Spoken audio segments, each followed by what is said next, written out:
receptionist's signature. Now, let me find, here's Judge Ingracia's signature. So this is the copy that I had to fight for, and this is the copy that she brought back.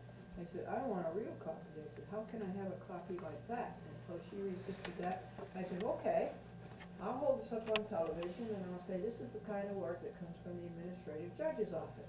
Well, she went and she got the copy. Here's the better copy.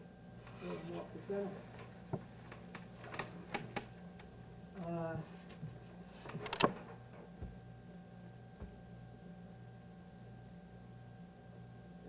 Now we packed up the papers and we went to the finance commissioner's office and we showed the man there the order to show cause.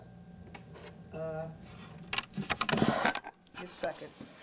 Why the check should not be released.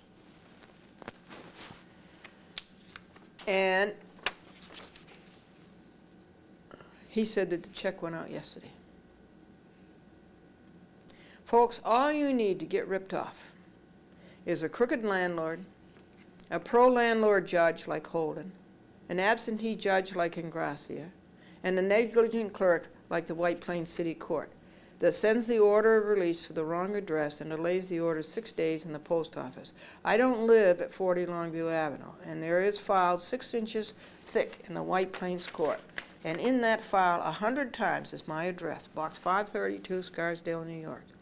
So that is all it takes to rip you off for $1,400. See, that's plus the interest. When the appellate term reverses Holden's screwball unconstitutional order, Glendora will get that money back as restitution. But that's a terrible fight, too. That's a terrible, long, hard fight, and expensive.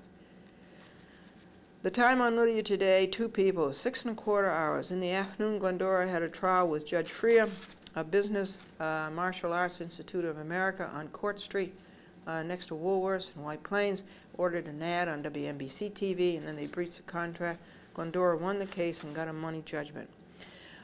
Give the law clerk, Richard Farina, a lot of credit. He helped us a lot Tuesday morning, and if Judge Ingracia had only been on the job in Westchester or had a duty judge cover for him, it would have been signed Tuesday morning in time to stop the check from going out Tuesday afternoon. But the devil won the day. Crooked landlord, pro-landlord judge, absentee judge, and negligent city court clerk. It costs $109 to have the 11 copies of the Donovan brief and record on appeal copied and bound. So, yeah, justice, right? Don't think that you can afford justice. Don't think that you'll ever find it. At 1:15 p.m., we just finished extensive filing, paginating. We're up to 4,400 pages on Glendora versus Lydia Gallicano et al. We have to send out a mailing soon. That's mailing number 106. Count the Holden brief as 100 pages. Count the Ruskin brief as 25 pages. Count the Ruskin record on appeal as 100 pages. Count the Donovan brief as 25 pages. Count the Donovan record on appeal as 100 pages. So the next page is 4801. 1:19 p.m. Work on shipping out the Donovan brief and record on appeal.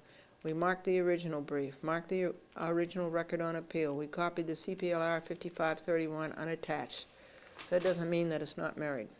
We wrote the check for $250 for the appellate division intervention, $250. We typed the affidavit of service. We packaged the brief and the record to Lydia. We addressed 3 labels. We packed 2 records and 2 briefs for the son-in-law lawyer, John Ornberger. We packed the notice of appeal and the affidavit of service of the notice of appeal. We stamped, self-addressed the envelope. Yeah, you know, after you pay $250, you wouldn't think that they could take a 29-cent stamp and send you a copy of the decision or a notice for the oral argument. After $250, you wouldn't think of that, would you? So you have to provide your own stamped, self-addressed envelope. We'll double-check it Monday, and the time is 3:20 p.m., and the time on Lydia today is 3 hours. That is horrible. Edgar, I run things in my home. Mother-in-law, he certainly does. He runs the vacuum cleaner, the dishwasher, the lawnmower, and the washing machine, and the snowblower.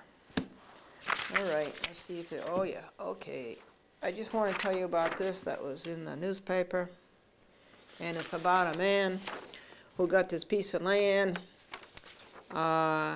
and as a payment for somebody who defaulted on a payment to him, and then a court ruled that the mortgage wasn't proper, and so the man knew that this was wrong, and his lawyers bickered about it back and forth, whether it should be in state court or federal court.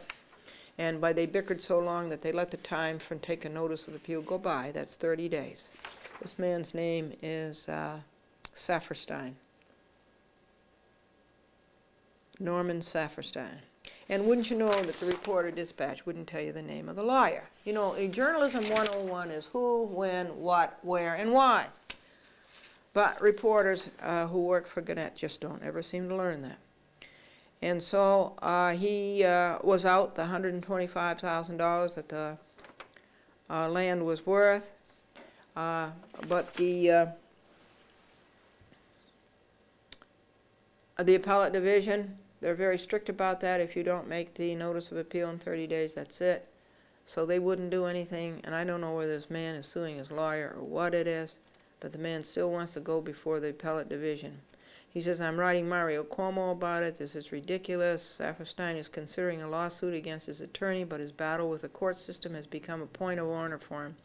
I don't want any decision. I don't want anyone to say you were right. Saferstein says all I want to do is go back in the appellate court. That's all I am looking for. It's just, you know, the same type of thing that I just told you happened to me. And the same type of thing that will happen to you if you go to the courts and ask for justice. Okay, so I wrote this letter to the court clerk, and I says, Glendora vacated 40 Longview Avenue a year ago. This is a matter of court record. If anybody should know, it is the court. This is what the whole case was about. The file in the White Plains City Court on Glendora is 7 inches thick. Glendora's correct address is Box 532, Scarsdale. It is in the file at least 100 times. Your sending this order of release to 40 Longview Avenue caused a critical delay of 6 days. If the order had been sent to Box 532 Scarsdale, Glendora would have had the 6 days to get an order to show cause why the money should not be released. Glendora did not get the order of release until Monday night. Tuesday, Judge Ingracia was absent and could not sign an order to show cause. Judge Ingracia does not have a duty judge who can sign an order to show cause when Judge Ingracia is not there, so this caused another day. Tuesday afternoon, the check went out to Gallicano. Tuesday afternoon, Glendora lost $1,250 plus a year's interest. Pro-landlord Judge Holden, just as he is pro-police in traffic cases, would not stay his own order. This order to make Glendora pay $1,250 to the court in November 1992, Judge Holden refused to put in writing. He just said it, and he wouldn't put it in writing. And I asked him 6 times, or I asked the clerk to ask him 6 times, and he never did it. This order was unconstitutional to pay $1,250 to the court before the trial. You know, this is not right, and I don't think it's honest. This order was illegal since the matter of the $1,250 was pending in another court, the Supreme Court, and how can the same matter be in 2 different courts at the same time? Just tell me that. So all it takes is a crooked landlord, a pro-tenant judge, a negligent clerk, and an absentee judge to rip off an honest tenant for $1,250. Your sincere apology and your voluntary action, I'll go see, were much appreciated, but sadly, they were not worth $1,250 plus interest. It is not clear to us that when you said Judge Holden said not to send courtesy copies out, whether you meant that he meant Glendora should not have a copy of this order of release. No way can this be right or just. Certainly Glendora should have a copy of his order of release. It is too bad she did not get it November 24th, the next day, instead of 6 days later. Here's the new judge that Cuomo appointed to the Court of Appeals, the highest court in the state of New York, Siporek. Judith Beauchamp Siporek. She hopes to give Latinos just representation. Glendora versus Lydia Gallicano on, and this is what happened on December the 5th, 1993, Sunday. 2 hours today on Lydia, the Donovan appeal after a check looks perfect to perfect. Called the appellate division in the morning and double-checked. I added all the papers, the order to show cause to stay the $1,250, thinking the courts were honest. They had to be copied and paginated. The file had to be paginated. Lydia files are up to 4,837 pages.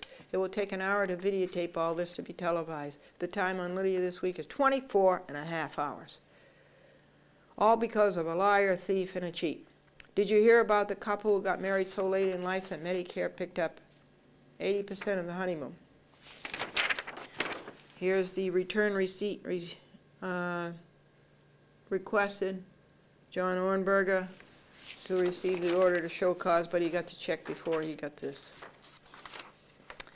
12/6/93 Monday. Apparently Laurie and John still live there at 2 Greenwich Avenue. Lately there have been no lights in the place. It looks empty. This is the return receipt requested for the ignominiously crooked $1,250 released illegally by Holden. There was no time for Lydia today. We handed in 5 programs to Channel 34 Cable TV White Plains and 6 programs to Continental Cable TV covering northern Westchester. The Lydia story has been videotaped, not edited, nor cablecast. We have to finish the other stories first. December the 7th, 1993, Tuesday, no time for Lydia today. December the 8th, Wednesday, 5 a.m., made a master of the Lydia mailing to go out today. We are also sending a copy to Judge DiPaolo.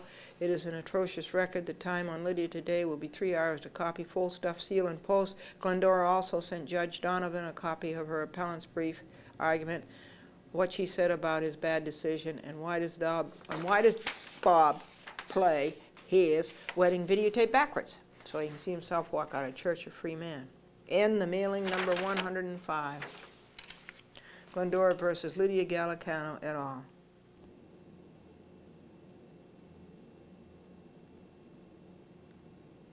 This is the week of November the 29th, 1993, and here is the record on appeal, all set to go to the printers to be copied and to be bound. This whole process will cost about $150 just to copy it and bind it. And here is the appellant's brief. And the first page is the CPLR 5531. That just tells you what all the legal actions were and what all the legal papers were. This is the table of contents that lists the points of your arguments. This is the preliminary statement. I really best read you that. Plaintiff Appellant Glendora appeals to this court from an order way too late and from each and every part thereof granting defendant's respondent's motion to dismiss and deny Plaintiff Appellant's motion for default judgment. Plaintiff Appellant pleads that this court reverse Judge Rosado's decision and grant her the $110,000 she seeks for defendant's negligences. And here are the questions involved. All right, I better read you the statement of fact. Glendora TV Ads is an advertising agency specializing in TV ads. Glendora has done nothing but TV advertising for 42 years. She started out working for NBC Hollywood in 1951. She hosted her own TV show, Glendora and Her Picture Party, in the SS Glendora and local TV stations from 1954 to 1962. Pittsfield, Massachusetts, Manchester, New Hampshire, Boston, Massachusetts, Albany, Schenectady, Troy. Her last show was on General Electric Broadcasting before GE bought RCA and with it NBC. In 1976, realizing you can't get rich working for somebody else, she started her own business, Glendora TV Ads, where she specialized in finding businesses that had the money to advertise on TV. Glendora made the TV commercial, bought the airtime, got the TV station to approve the script and the videotape, and notified the client the hour-and-minute client would be on TV. She bought time all over the United States in the top markets like Los Angeles, Chicago, Philadelphia, Boston, and Dallas. She bought a lot of time on WPIX TV, WABC TV, WNBC TV, WCBS TV, WWOR TV, WNEW TV, and she spent tens of thousands of dollars on WCBS TV, the CBS owned and operated station in New York. Glendora has bought more than $400,000 worth of TV airtime. Glendora continued to buy time on WCBS TV even though she was exasperated by the management's goofs, blunders, total lack of ethics, and the management's lying, stealing, and cheating. This was over a period of 7 years, 1983 through 1989. Finally, Glendora became so outraged by their malfeasance, she said she would expose them unless they straightened themselves out. At this point, management got scared of the whistleblowing, and CBS, under Paley, the arrogant company it had always been, refused to deal refused to deal with Glendora. Glendora protested to the FCC the renewal of the WCBS TV license in 1987 on the basis of dishonesty. In 1994, before July 1st, be sure that you get in your protest to the FCC why WCBS TV license should not be renewed, why it should not be given to CBS again, that channel 2. It should go to somebody else. All of these machinations by WCBS TV violated the Sherman Act and the Clayton Act. It was antitrust, and that will be Glendora's next lawsuit against CBS, and it will be in the United States District Court, Southern District, White Plains Branch. Glendora ceased to do business with WCBS TV and gave her money to WABC TV, WNBC TV, WNEW TV, Channel 5, WWOR TV, and WPIX TV. WCBS TV was left out in the cold. In November 1992, Glendora had the cash to buy time on either the ABC CBS TV or NBC TV network, coast to coast. ABC Glendora has always thought it's very overpriced for what you get. Goldenson, Murphy, and Buffett. So first Glendora negotiated with CBS TV and made the contract through two very great retired account executives of CBS TV she had known since 1970. That's 23 years. They do not make account executives like them anymore. They really had class. Dick Loftus and Sam Maxwell. Both are deceased. It is sad to say. Glendora used to love to hear them tell about the halcyon days of the 1960s and 1970s when selling TV airtime was so big and so exciting. Everyone wanted to be on TV, and there was only, at that time, broadcast TV. Glendora negotiated her TV buy with Marty Daly and Matt Steinfeld. Both of them did a great job and beat out NBC TV for the order. They also did a great job on the logistics of getting the script cleared and the videotape cleared through Robert Lowry. Getting the buy through the controller was no obstacle, since Glendora always buys airtime cash up front.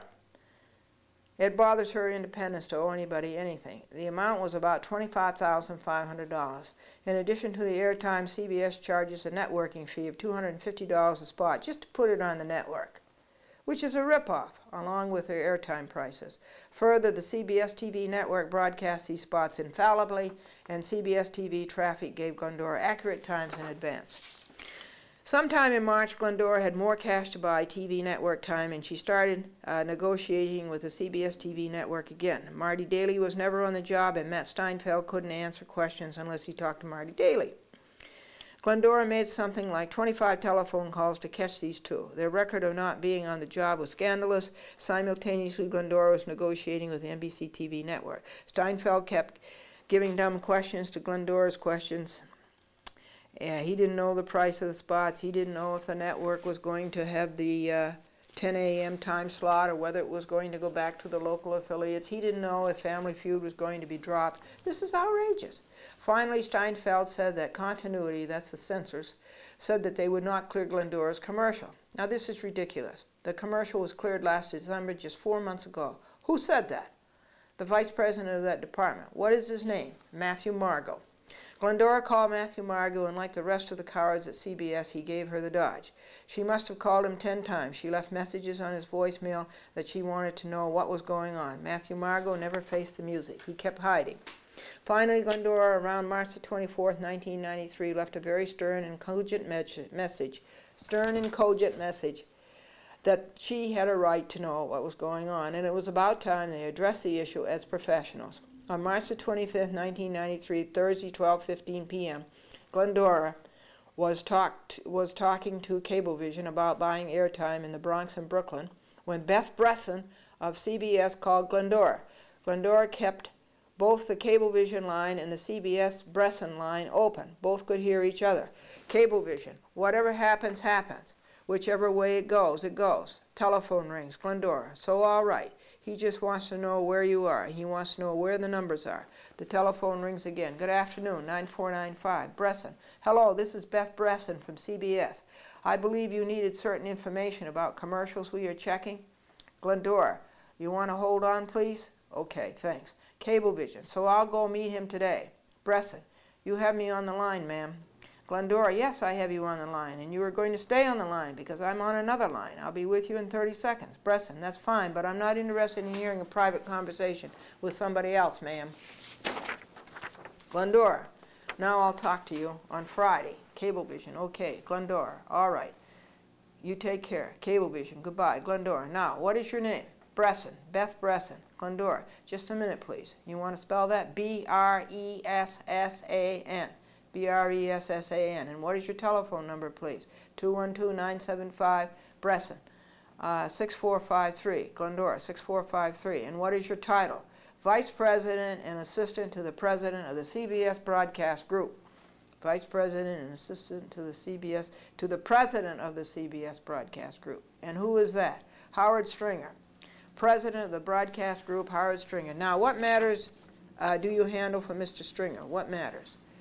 Primarily, my responsibilities are program practices, East Coast and West Coast, and in my capacity on program practices here on the East Coast, wait, ma'am, I'm writing. Commercial clearance. Glendora, program practices on the East Coast and West Coast. And what was that last thing you said? I'm calling in my capacity as head of program practices, and on the East Coast, we handle commercial clearance. Glendora is head of program practices, and you were calling about commercial clearance. Okay. Now, who gave you my number? Bresson. You call Matthew Margot, who reports to me. Glendora, okay, Margot reports to you. All right, thank you very much. I'm ready to listen. Bresson, well, you have a question as to why we refused the commercial. There are really basically two reasons. Wait a second, you haven't refused the commercial. Bresson, we are going to. And I'm going to explain to you why. The broadcast quality is not good. Wait just a second. Bresson, I'm not going to wait, ma'am. Glendora, what do you mean you're not going to wait? Bresson, you can listen. Glendora, I can make notes. Now, don't you tell me I don't have a right to make notes. Sorry, but I don't have to spend an hour on this conversation while you take down every word I say. Now, we are not going to air your commercial because the broadcast quality is not of the quality we are used to, and second, because the message is limited really to the media and you can reach them other ways. They are not really appropriate messages for our viewing audience. Those are the two reasons on which we are going to reject your commercials in the future. We have complaints about them when we ran them in the past, and we don't intend to run them in the future. Glendora, I want documentation of any complaints. Bresson, I don't have to provide them. Glendora, oh yes you do. Then they will be subpoenaed because you people are going straight to the Westchester County Supreme Court. I do not appreciate your attitude, and I do not appreciate your allegation. Everything you have said to me has to be documented. You have been recorded, and you are being recorded now. Bresson hung up. See, they can't stand being recorded. They don't want you to know what they said or how they said it. Glendora, you heard her hang up, so now we will call her right back. Glendora dialed the number and it rang. Beth Bresson's office. This is Glendora. I'm sorry, Miss Bresson has just gone into a meeting. Ah, that is so hackneyed. That's a recorded announcement. Oh, yes, I know, Glendora says. She is running away as fast as she can run, and I'm calling Howard Stringer. Now, I want you to know, now I want to know, why did she hang up on me? And why didn't she finish her message to me? Woman, I will leave her that message. Glendora, thank you. Now I'd like to have Mr. Howard Stringer's number, please. Secretary, hold on just a second. Glendora, never mind, I'll get it from the switchboard. And now the dialing again. Secretary, just one moment, please. Glendora, you hung up on me again. Oh, I guess I called her a second time. Just one moment, please. Beth Bresson's office. Glendora, you hung up on me again. No, I was just, oh yes, you did. You hung up on me again. This is not Beth. I understand that. She's gone. Oh no, she hasn't. She was right there because you said she wants to know why you hung up on me. So she hadn't gone into any meeting at that point. Yes, she had. You were talking to her. I have to put in another call. I have 3 phones. You were going to hang up again. All right, it's all recorded. Yes, I want to leave a message. I want her to call me up, and I want her to act like a lady, and if I want her to act like, and I want her to act like a professional, you are interrupting me, and I would like to have her act like somebody employed by CBS, and I would like to have her put everything she said to me in writing. See, that's another thing they don't dare to do. They don't want you to record her. They don't want to put anything in writing. Then there was another call that came in. Glendora, CBS Television, Howard Stringer's office, please. Woman, this is Beth Bresson's office. Glendora, okay, let me call the general switchboard. What is Howard Stringer's numbers, please? Secretary, may I help you? Glendora, no, never mind, I will call the switchboard. She hung up. Another call. Glendora talks to Virginia Garrity, secretary to Stringer. Glendora complains about Bresson, about the insult, and says she wants Stringer to hear the recording of Bresson, which happened 7 minutes ago. Charles Calcanny calls in the middle of this call while Garrity is off the line and Glendora is on hold. Glendora redials Garrity, resumes telling about Bresson, emphasizes that what Bresson said should be put in writing, something that CBS has not done to this day. Garrity, you want Mr. Stringer to call you? Glendora, yes. Glendora explained that Bresson is talking about a commercial CBS will not air, but CBS has already aired the commercial 10 times, and they have not been asked to air another commercial. She tells Garrity's today's joke. Glendora called Neil Pilson's office. He's president of CBS Sports. He lives over here on either Dobbs Ferries or Hastings-on-Hudson, one of those. Glendora leaves a message on Steinfeld's recorder. Please call Glendora, which he never did. She calls Steinfeld a second time. Secretary says he's not in. Glendora is 95% sure he is.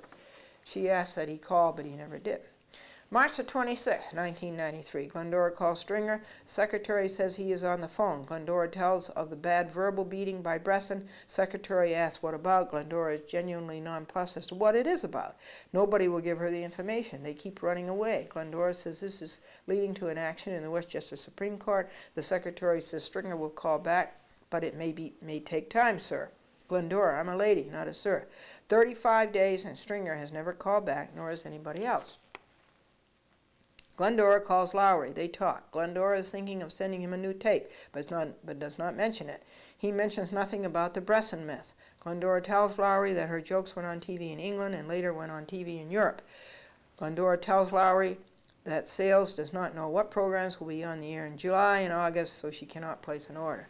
On March the 27th, Franklin Buell calls Bresson and tells her on her recorder that she should answer the question, stop dodging, and please call Glendora. Previously, Buell told Steinfeld and Daly the same thing on their recorders. On March the 30th, 1993, Glendora calls Bresson and Steinfeld. Please call. 9:01 a.m., Glendora calls Howard Stringer. He is not available. Please call. What is this about? Glendora was treated rudely, unprofessionally by Beth Bresson. Glendora wants to know who started this alleged complaint, when, what is the complaint, what is the motive, and where is the proof. Glendora says if they do not answer, she will have to take them to court, get them under oath, and get the truth. Glendora says this is the third time she has called Stringer. The secretary is Barbara Ench, who has been on vacation for 3 weeks. 9:14 a.m., Glendora leaves a message on Margot recorder. What is this alleged complaint? Who made it? When? And Glendora wants to see the proof. You and the others are dodging. Court, oath, truth. Please call Glendora at 914-949-9495. 10:09 a.m. Deborah Falling called Glendora. Glendora asked what her job was. I'm a temporary for the day. She wanted Glendora's fax number. She was calling for Lowry. He wants to send a statement. Glendora says she has no fax and to send it first-class mail to Box 532 Scarsdale. Glendora asks her to read the statement over the phone. Deborah does. It does not answer the questions at all. It was not sufficient. Glendora told Deborah that Lowry and Margot are covering up, hiding, and running away. 1 p.m., Deborah calls for Margot, saying Margot does not know the answers to Glendora's questions and for Glendora to deal with Lowry and with Bresson. Glendora tells Deborah it is a runaway. She's only a temporary. She's there 1 day. Glendora calls Bresson. She is in hiding. Glendora leaves the same message about the rotten structure will come tumbling, crumbling down. Glendora leaves the same message for Stringer. March the 31st, 1993, 10:44 a.m., Lowry calls Glendora. Lowry, you talked to Beth and Margot. Margot asked me to call as to who started this and the motivation. Glendora, what you sent does not answer the questions. Allegation of complaints, no documentation. Can't answer. Erratic way for CBS to act. Lowry, people who made the decision are up above. Way above. Glendora. Court, oath, truth, Lowry. Matthew Margot did not avoid your calls. Glendora. Did he return my call? No. I do not hear you well. This is a bad connection. The CBS phone was not good transmission. You will hear that on the audio tape. This is all on audio tape. Glendora. Margot knows more than he is saying. Lowry. Above Margot. Margot reports to Bresson. Glendora. I have to get to the bottom of this. Margot and you hid behind a 1-day temporary. Lowry excuses this. Glendora, has he ever got back to me? Thursday, Friday, Monday, Tuesday, has he ever got back to me? Glendora to Lowry, I am sorry they are putting you through this. Later, Lowry said, you are falsely accusing him. Glendora, I am not falsely accusing him. Has he ever got back to me? Lowry dodges. Glendora repeats. Lowry finally acknowledges that Margot hasn't. Glendora, I rest my case. I know what I'm going to do, and the whole rotten structure is going to come tumbling down. 6:25 p.m., Glendora calls Stringer, leaves the same message, when, what, and what's the motive. 6:26 p.m., Glendora calls Margot. He answers. Decision made outside of the program practices. Margot added, I know it is a tough one to swallow. He said they acted in good faith, that there were complaints, and that they did advise Matt Steinfeld. Glendora questions all of it. I don't believe any of it. Glendora, you cannot make such allegations without substantiation. Do you have an inkling? Margot, I got a call from Beth Bresson. Then he talked about, as a courtesy to CBS, as a courtesy to Glendora, to let the flight continue. Baloney. That was not a courtesy. The fact was is that CBS had Glendora's $25,000, $500 up front, and they didn't want to let it go. Courtesy. Baloney. Margot, this decision was not sucked out of the air. Glendora, I want to see the documentation. Bresson ran off like a coward. You cannot slander people. You cannot damage their business. Margot, Beth is a nice person. Glendora refutes and declares, hear her recording. She's dehumanized. Margot, you are being unfair. There were complaints. Glendora, have you heard them? Do you know what they were? Margot, no. Glendora, then that is hearsay. Margot, no point in making a judgment. Glendora, I've been with CBS longer than you have. I know why management does these irrational things. Margot, CBS is straight down the middle. Glendora, about hiding behind a temporary? Margot, jammed in, preparing to go away on a trip. That's the trouble. They are never on the job. Absenteeism. Margot, I asked Lowry to call as a courtesy. Glendora, that is a recorded announcement. What attempt did you make after that to get back to me? Margot makes a long dodge. Glendora waits for him to finish. Glendora, issue. What attempt did you make to get back to me? Margot, decision made extrinsically. Glendora, back to the issue. What attempt did you make to get back to me? Margot, I asked Lowry. Glendora, I rest my point. I have given you all the time, Glendora says. I am going to give you, meaning a week, good night. It was 6:45 p.m., and Glendora and Franklin had to leave to get to church by 7 p.m. for the potluck Lenten supper and a discussion of good and evil, into which CBS fits perfectly. This was the last call that Glendora made to CBS. She made her decision to start the lawsuit. It took a very long time to write up the summons with notice and the complaint, together the proper exhibits, together the audio taped evidence. May the 3rd, 1993, Monday, she bought the index number and had the summons with notice and complaint served on the defendants, eventually costing $260, the price of a CBS TV networking charge, which is a ripoff. Folks, that's the end of the statement of facts, and here is the argument, points 1, and so forth. This decision order is late. The judge is more than a month untimely with this decision, and this decision should be vacated. Rule 2219, time and form of order, says that Judge Rosado had 60 days to make his decision.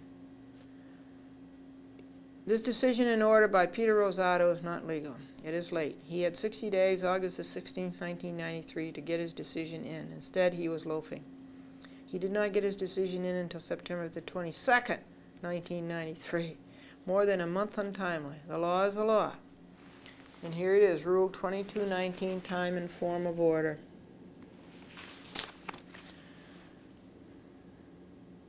And an order determining any other motion shall be made within 60 days after the motion is submitted for decision. Judges are there to see that the law is carried out. Judges cannot go around breaking the law any more than anybody else can. For this reason, this decision and order do not count. Point 2, this decision order does not deal with the issue, the negligences of CBS that injured plaintiff. This decision leaves out 2/3 of the issue. Certainly a judge is there to deal with a plaintiff's complaint and not with the defense lawyer's aberrations, extraneous, and detours.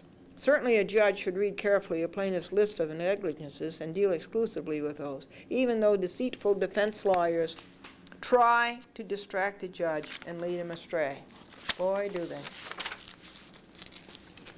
You know, that's one good reason not to be pro se. One good reason for having a lawyer and paying a lawyer is that a pro se cannot lie as well as a lawyer can. Point 3.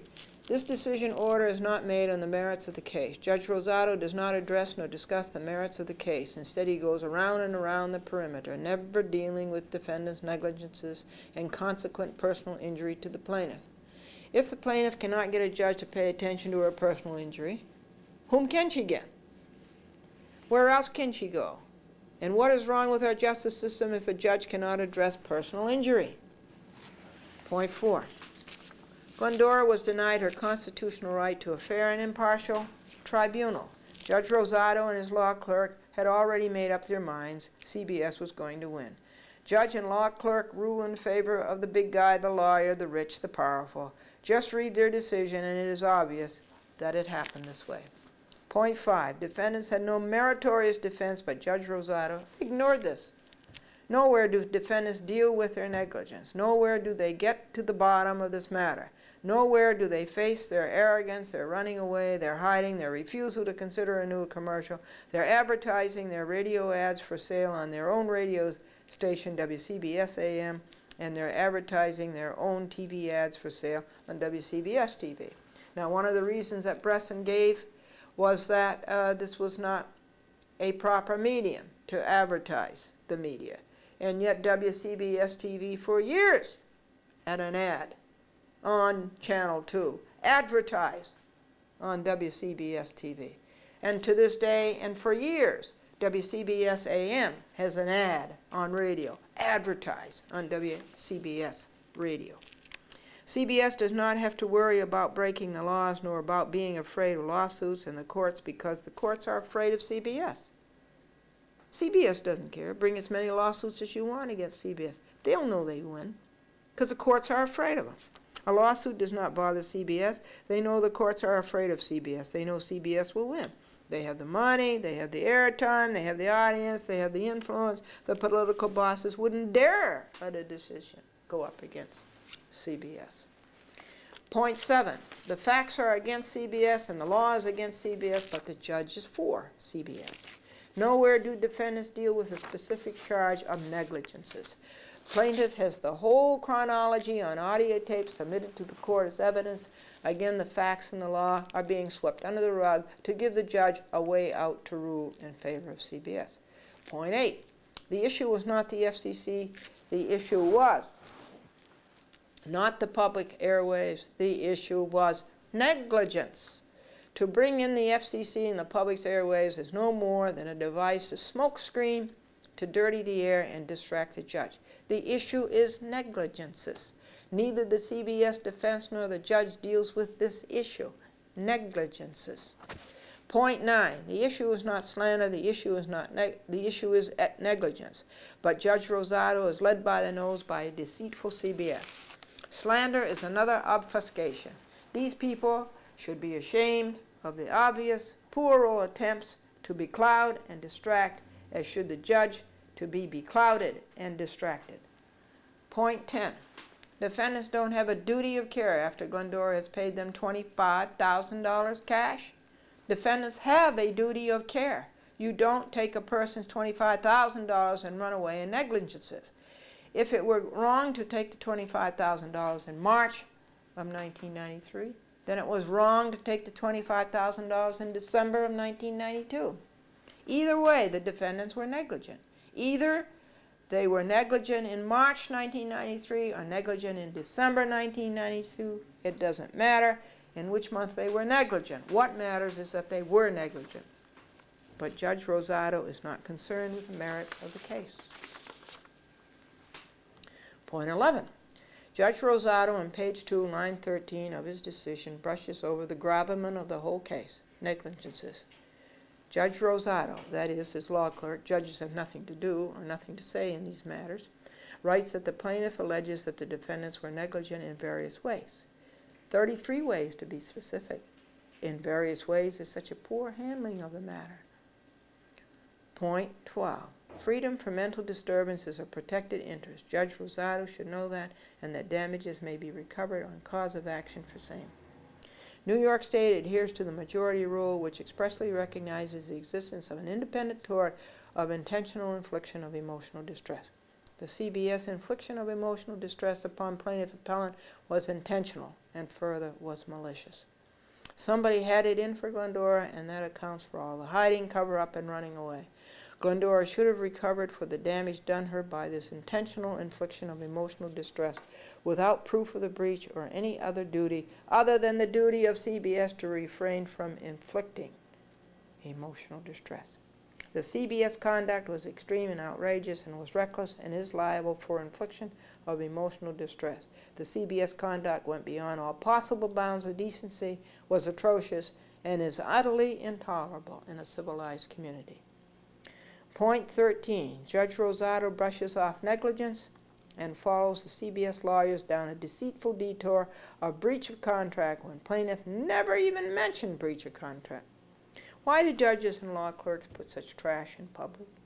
Have they no pride in their raison d'etre? Did plaintiff ever charge breach of contract, let alone mention it? Point 14. With prejudice is right. Judge Rosado dismissed the case with prejudice, meaning that I never can bring it up again. All right, with prejudice is right. Prejudice against pro se's, prejudice against women, prejudice against little people, and the right. The Westchester Supreme Court is consistently and uniformly prejudiced in all of the courts listed supra, and all of the counts listed supra. Point 15, Judge Rosado does not stand up for the public, but for greedy big business. A Supreme Court justice should be looking out for the public and not for the big political donors. Point 16, Judge Rosado ignores the malice of CBS. It is astounding that Judge Rosado so obviously glosses over the malice of CBS, just the way Judge Burroughs ignored the malice of Gannett. Don't they think anybody is looking? Point 17, Judge Rosado ignores plaintiff's audio tape evidence. It is a great system. Nowhere does this justice of the Supreme Court even mention the audio tape evidence plaintiff submitted. One day the word was all over the Westchester Court Tower. The next time you see Glendora, tell her I have something for her. This was Judge Rosado's secretary. Several people did tell Glendora. Franklin went to pick it up and brought home the audio tape conversation between Glendora and CBS that prove Glendora's case. Glendora asked Franklin to take back the tape, inform the secretary that it was audio taped evidence and that it belonged in the county clerk's file with the rest of the case. Point 18, Judge Rosado is wrong in being bullied by CBS to say Glendora cannot redress her government for wrong. Glendora has a constitutional right to redress her government for wrong. CBS is greedily and shamefully abusing the public airwaves and always has.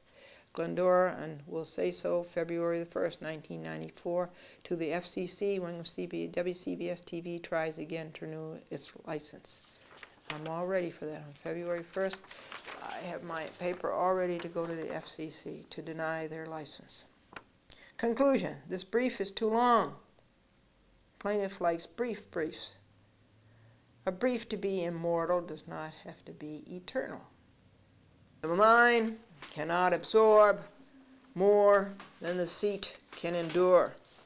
Plaintiff pleads this appellate court to reverse this bad decision by Judge Rosado for all the reasons stated and grant plaintiff $110,000 damages for personal injury inflicted upon her by 33 negligences of the defendants. Defendants never should have done what they did to Glendora and should be taught not to do this to anybody else. Plaintiff also pleads for the cost of this action and whatever further relief this court deems just and proper. Dated White Plains, New York, December 6, 1993. Glendora, Box 416, White Plains, New York, 10602,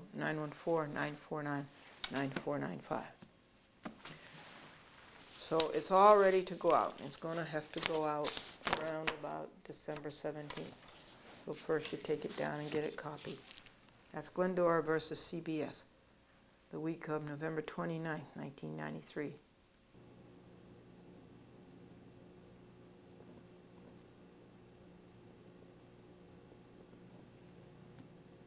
Number 36, what happened at 21 Greenridge Avenue, November the 29th, 1993 week, Glendora versus Walsh, Pucci, and Larkin.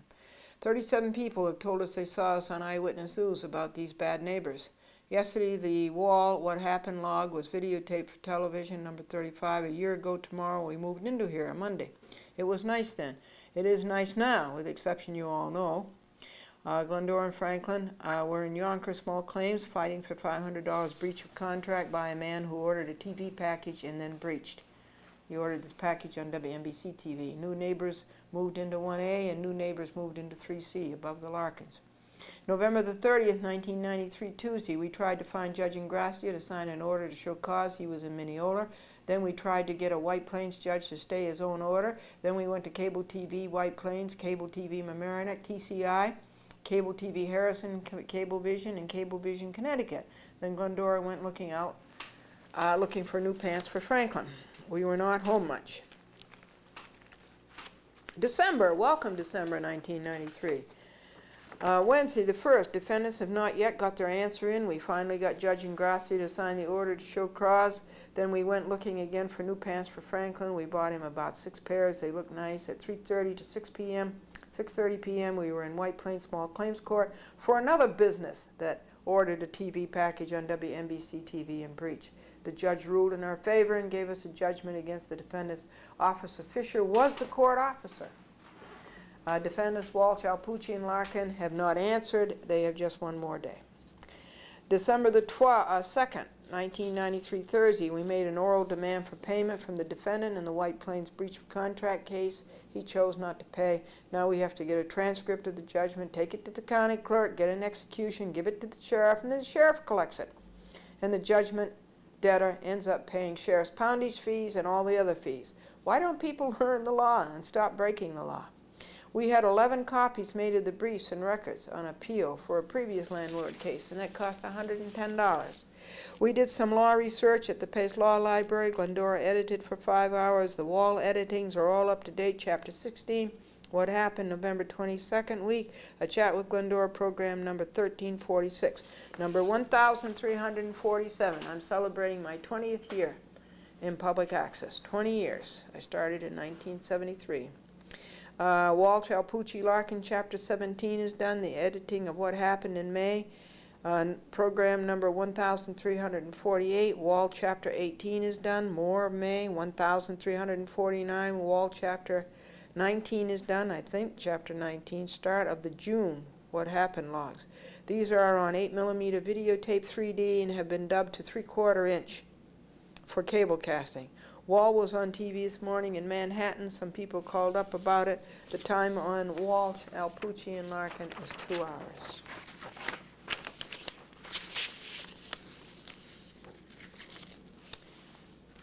Around 3 a.m., Glendora typed out the notice of motion and motion for default judgment for defendant's failure to answer the summons with notice and complaint previously filed in the matter.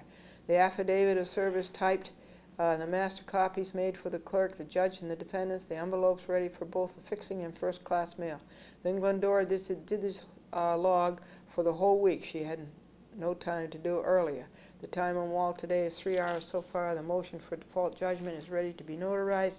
Index number bought for $75, entered with the clerk and given to the assigned judge, served on the defendants, and cost is $7,800. Glendora and Franklin watched the oral arguments before the appellate division, which comes to White Plains 4 times a year. There were 4 judges, Ritter, Rosenblatt, Thompson, and Miller. The cases were 2 years old. 5:30 a.m., memorized the law for 5 days. When are you thinking of getting married? Marilyn was asked. When are you thinking of getting married? Marilyn was asked. And Marilyn said constantly. 2.5 hours, $548. Insert, Kevin Larkin, first Sunday of Advent, 9 a.m., was making as much noise, throat noise as he could in the cellar, along with as much metal noise as he could. That would be harassment number 549. The other one was not dollars, it was a number 548 harassment. Franklin had the defendant served of notice of and motion for default judgment by 11 a.m. He had some affixed to their doors by noon. He had the same affixed to their doors by noon. At 11:15 p.m. we left Scarsdale for Manhattan, and in 4 more wall videotapes were picked up from Manhattan television, and 4 new ones were left. We edited wall videotapes all afternoon. To August the 22nd on the What Happened logs, these logs, and they're all edited and they're all ready for TV. And it took 14 hours to do this. That would be 2 people. It cost 100 and, well, it says here 150, but I'm going to show you the bill.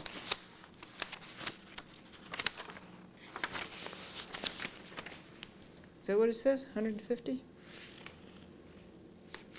No, 175. That's what it costs to edit these wall videotapes and get them ready for television. And the total time on Wall Friday was 21.5 hours. And it was the motion for default judgment that went in, too. Glendora baked a loaf of bread for the new people in 1A. It has been a day of peace so far, 5 p.m. Wall work is up to date. Roberta Ornella put a Salem cigarette wrapper in Glendora's parking space. That's the harassment number 549. The man said to the city clerk, how much does it cost to get married? And the clerk says, $20 for the license and 1 paycheck a week for the rest of your life. 1¼ hours today sorting out, labeling, indexing, filing all the wall videotape editing of yesterday. Sunday, 3:21 p.m. close the log. What remains to be done? Envelopes. Copy this log, fold stuff, and seal post. Videotape the update. Read the motion for default judgment on videotape for TV. The time today is 3.5 hours. The time for the week is 27.5 hours on wall. Walsh, Alpucci, Larkin. Glendora gave the new people, as I said, I told you that, a loaf of bread to welcome them. 4:27 p.m. we made the master of this week's mailing. Did you hear about the couple who got married so late in life that Medicare picked up 80% of the honeymoon?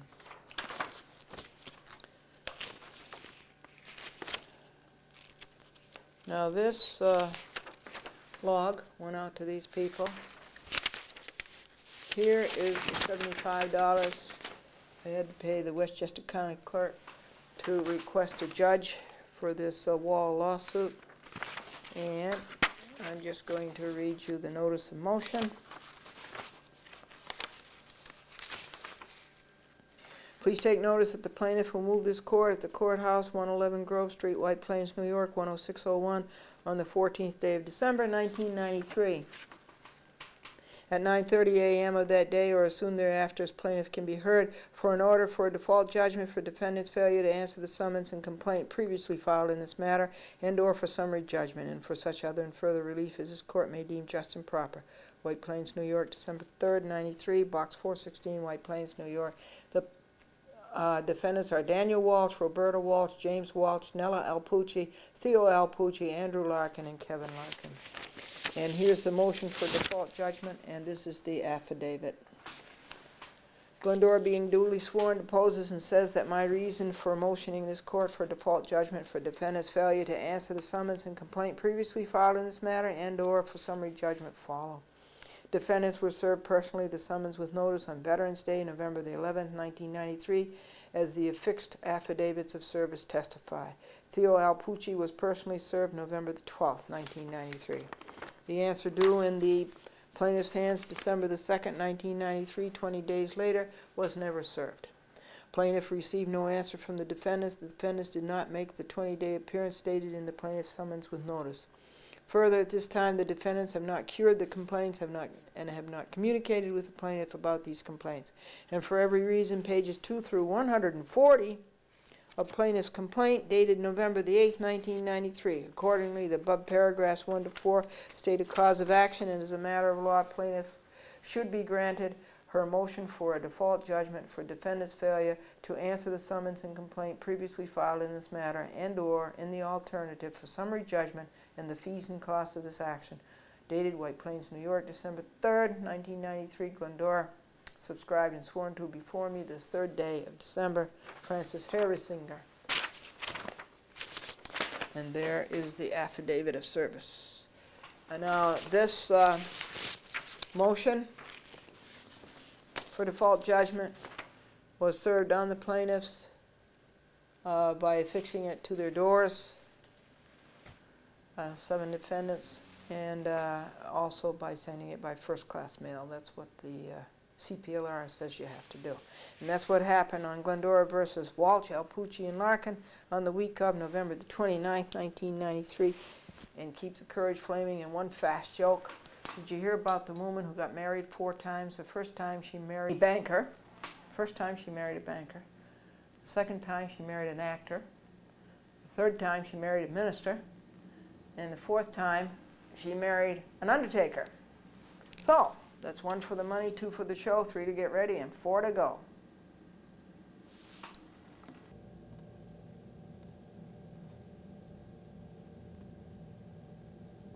Well, came the trial date, November the 29th, 1993, Monday, in Yonkers Court at 2 p.m. And Judge Noka presided. And he's very good. I have monitored him before. And he's great for settling. So they call the calendar, and they see who's here and who isn't here. And then they take the first case, and they ask the defendant and the plaintiff to go into this little room called a jury room. And there Judge Noka asks what has happened. And there's a discussion. Well, in our case, he asked me, being the plaintiff first, what happened, and I told him how Russell Brower had made this contract, and that it was made over the telephone, and that he breached it. And Russell Brower started protesting and saying that he never signed anything. And Judge Noka says, just a minute, you'll have your chance. And so I had 4 things to prove to Judge Noka: that there was an offer made, that there was an acceptance, that there was a breach, and that what my damages were. Now, Russell Brower said that he didn't accept the offer. That's wrong. It's not true. He did accept the offer. And he claimed that he said that he would talk to his partner about it. Well, that wasn't so. That just did not happen.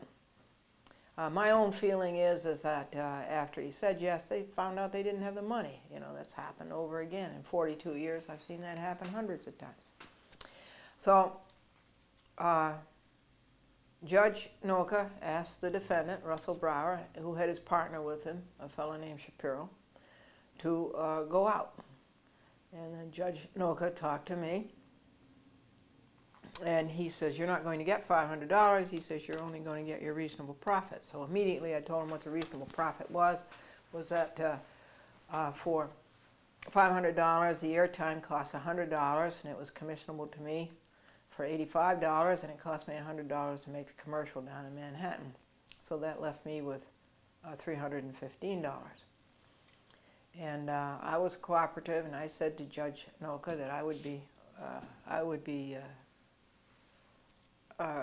willing to settle for $200. And so that's what he wanted to hear, Judge Noka. So he asked me to leave, and he asked Brower to come in. And then the next thing I knew, Judge Noka came out, and he was really angry, I think. And he says, no chance of settlement. He says, there'll have to be a trial. So this is what Judge Noka did with all of the cases that afternoon. I think there were 2, 3, 4, 5, 6, maybe 7. And all of them settled, really. And then Judge Noka called a trial at just about 4:25, 4:30 we started. And being the plaintiff, I told my side first, and also told how I was always ready, willing, and able to perform my end of the contract. Judge Noka informed Russell Brower that he didn't have to sign a thing, that a spoken contract is viable as viable as a written contract. Also that a contract, that an offer made over the phone and accepted over the phone is a contract. But Brower continued in his lie that he never accepted it. So that's the thing that Judge Noka has to decide. He knows, he stipulated right away, he got a stipulation right away, that there was an offer. Both parties agreed there was an offer. And then, and it was pretty clear that I was ready, willing, and able at all times to perform my end of the contract, because I went over there that day that the appointment was to be, which was something like September the 28th. See, the 21st, Tuesday, September 21st is when the contract was made. September 23rd or so, he breached it. I also had a contract between WABC TV and myself that showed that I had ordered the spot, which struck down Russell Brower's argument that such a thing didn't exist. And so the court was very interested in that order with WABC stamped all over it. And I went over there that day, let's see, the 21st, the 29th, which was a Wednesday at 1 p.m. I went over to 16 King Street in Port Chester with my camera, and we were ready to videotape, which was the contract, write the script for him, and he would give us the $500. That's all he had to do, was to give us the $500. The rest was all ours. So for the $315, that's for the use of my equipment and my time. It takes 8 hours to make a 30-second commercial with broadcast standard, and all of the hard work of finding business anyway, as it is today, which is very difficult. Okay, guess what? Oh, and on the stand, I really went after Brower's allegations, and I hope it made it very clear to the judge that this wasn't so, that he did accept it. So the trial was over at about 10 minutes to 5, which is good. And then Judge Noka said that he would reserve his decision. Well, today is December the 9th, 1993, Thursday, and we have not received that decision as yet.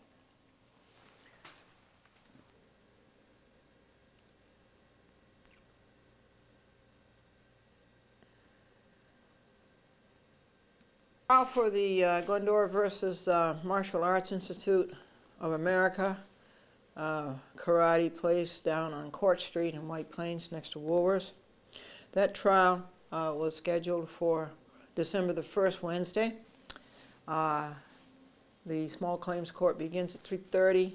We appeared, both sides appeared, and the trial began around 5 p.m., 5:15. And presiding was the Honorable Joanne Freya. Now, I had sent a subpoena for the appearance of Grandmaster Kim, and so he did appear. And also Master Park was there, and also Mr. Bell. Well, being the plaintiff, the judge asked me first what happened, and I pointed out to the judge that I had made this offer over the telephone, and that the offer had been accepted, and that I was always ready, willing, and able to perform my end of the contract, but that the defendant breached it. And the sum of the contract was $500, and that my profit would be $315, and that would be the airtime is $100 that I have to pay WABC TV, except they give me a commission, so that's commissionable to me for $85, and making the commercial is $100. And so I have $315 left over for the use of my equipment and all of my time, and it takes 8 hours, you know, to make a 30-second commercial. And so that was the story, and Judge Freya says, all right, so you cut a deal, to use the vernacular. And then she had Grandmaster Kim testify, but what he said really wasn't, the issue wasn't to the point at all. And then she had Master Park testify, and really what he said wasn't relevant at all. They didn't seem to deal with the issue. One, a contract One, an offer. Two, an acceptance. Three, a ready, willing, and able on the part of the plaintiff. And four, the breach. They just didn't seem to deal with those points. And then Bell got up, and he was worse. He wandered off into all kinds of extraneous. And so, and then I called my witness, Franklin Buell, and he attested that I'd made an offer, that it had been accepted, and this is all on audio tape. And Judge Freya, she has a queer quirk. She won't listen to the evidence. You know, the evidence is on audio tape. Just like she wouldn't watch the videotape evidence that I had against Lydia Gallicano. That's not right. Because the evidence, the audio tape shows clearly there was an acceptance. I kept saying to Park, okay, I'll be there, I'll videotape, I'll write the script for you, and you give me the $500. Yes, yes, yes. It was all accepted, and it was all very clear.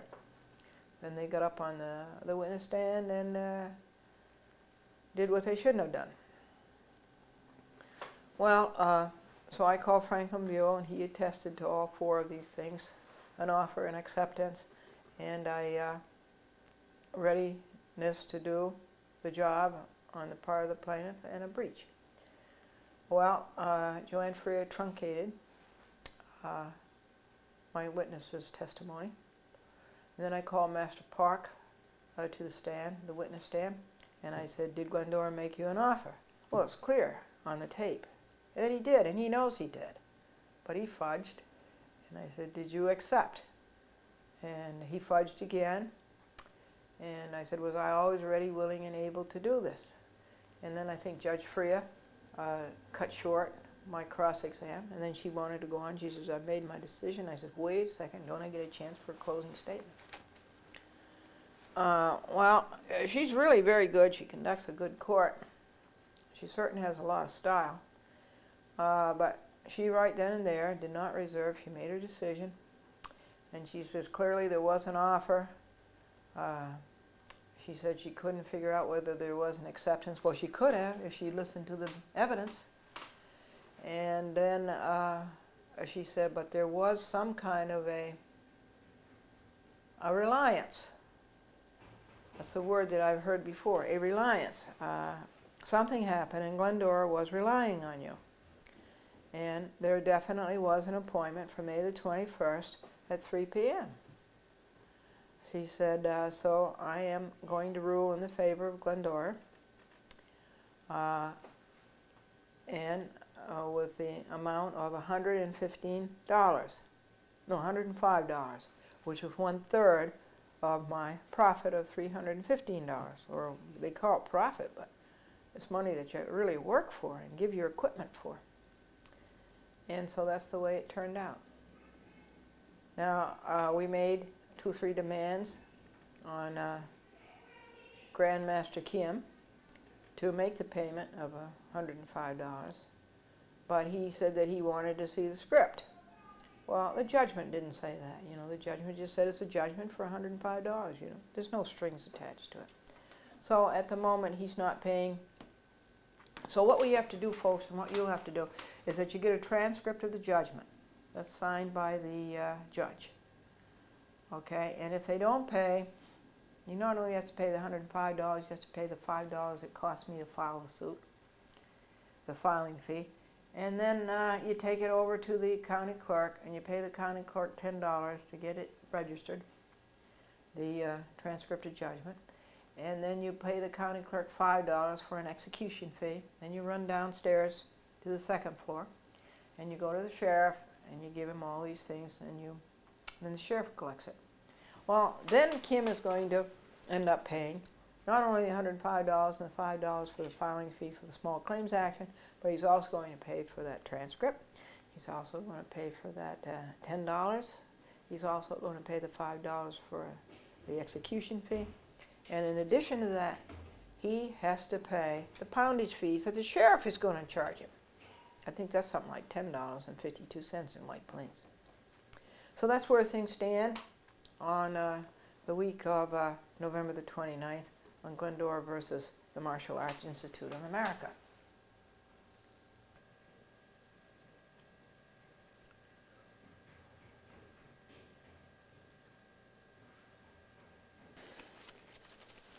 Here's a new one. The reading, the research, the composing. And here is the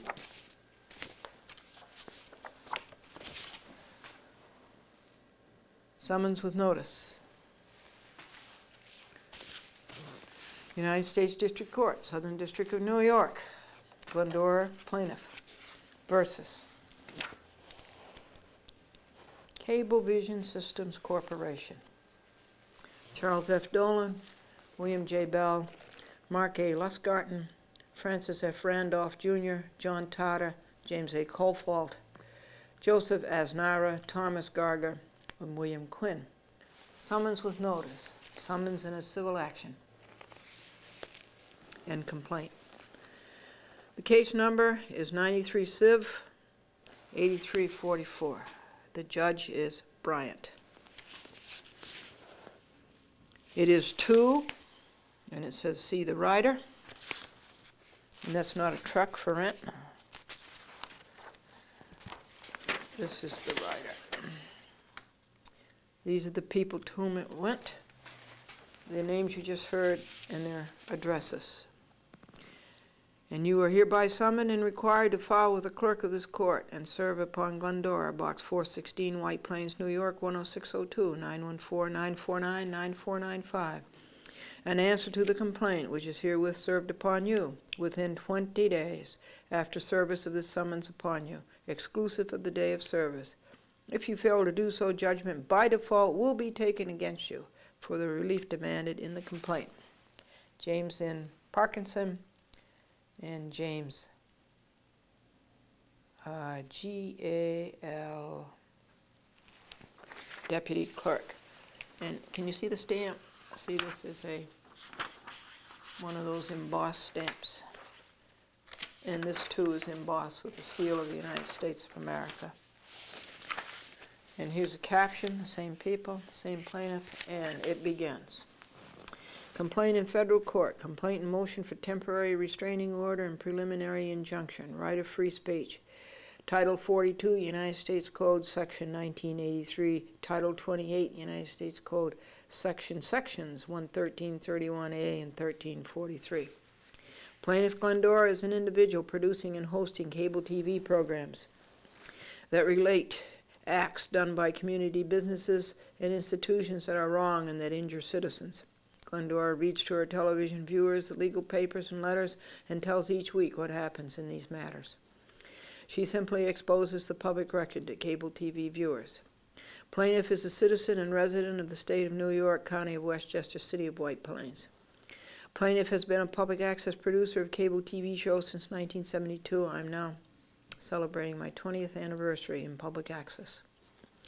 When public access first started, plaintiff also is frequently on broadcast TV, WCBS TV, WNBC TV, WABC TV, WPIX TV, WNEW TV, WWOR TV, the CBS Television Network, and the NBC Television Network. Plaintiff has been in television for 43 years since 1950 when she started at NBC Hollywood.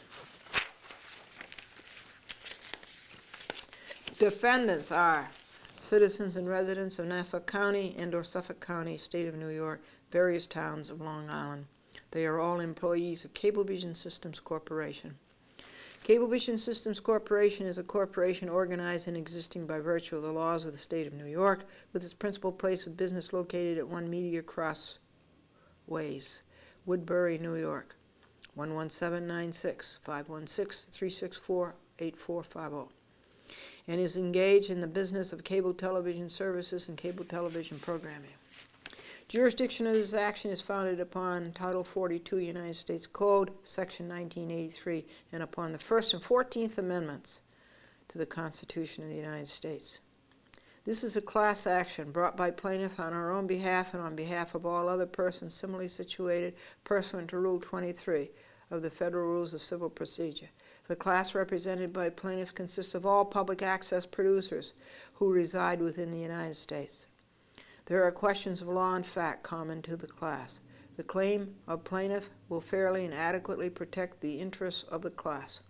The prosecution of separate actions by individual members of the plaintiff's class would create a risk of inconsistent or varying adjudications with respect to individual members of the class, which would establish incompatible standards of subconduct for defendants.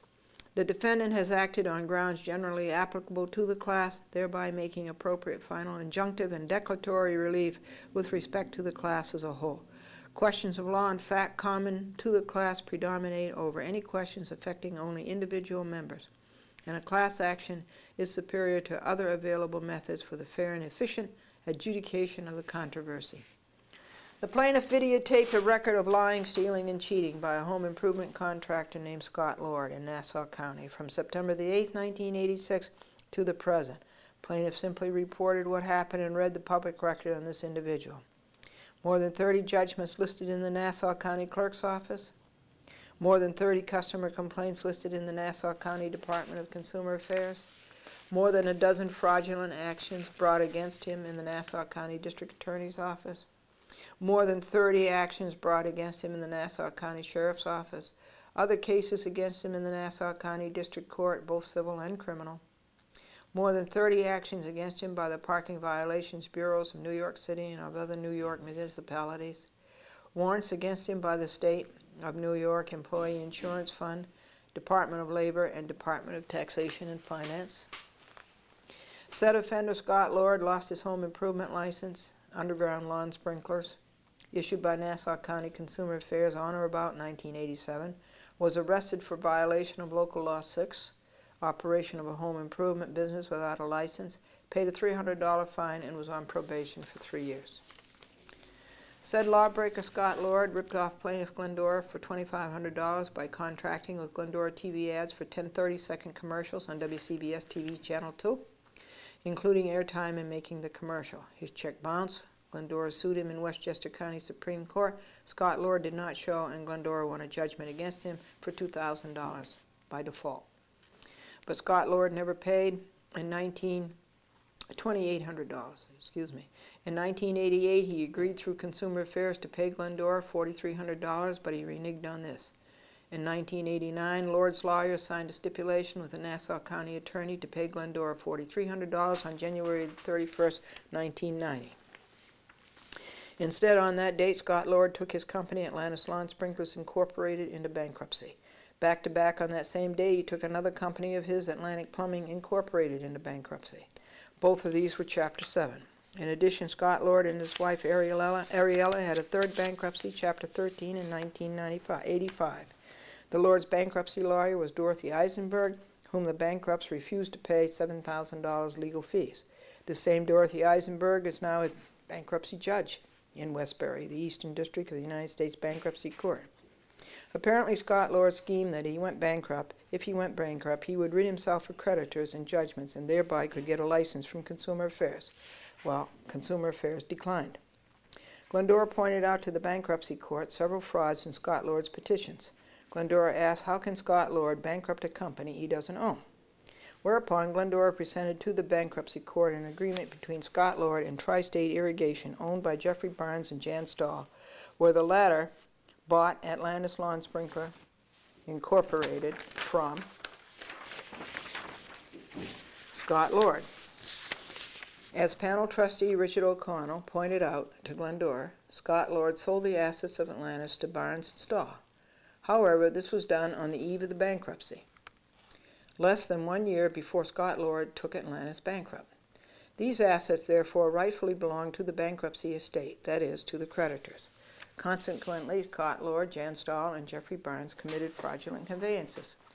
The trustee brought an adversary proceeding against Scott Lord for $55,000 and against Tri-State for $105,000.